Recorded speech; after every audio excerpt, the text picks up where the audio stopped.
இந்த வேதம் சொல்லுவது மனம் திரும்புங்கள். மனம் திரும்புங்கள். மனம் திரும்புங்கள்னா என்ன அர்த்தம்னா மைண்ட் செட் மாத்துங்க, உங்க மைண்ட மாத்திக்கோங்க. இந்த கிங்டம் கற்றுக்கொள்ளுங்க, இந்த கிங்டம் கான்செப்ட புரிஞ்சுக்கோங்க.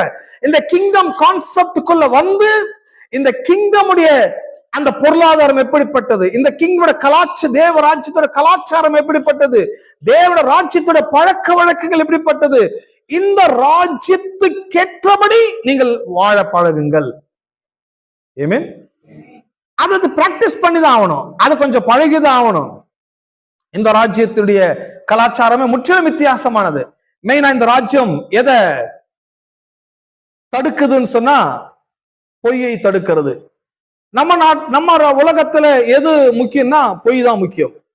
அரசாங்கத்துல பொய் இருக்கிறது, மக்கள் மத்தியில பொய் இருக்குது. பொய் ஒரு பெரிய மேட்டர் இல்லைன்னு நினைக்கிறாங்க அல்லவா? சோ இங்க பொய் எப்படி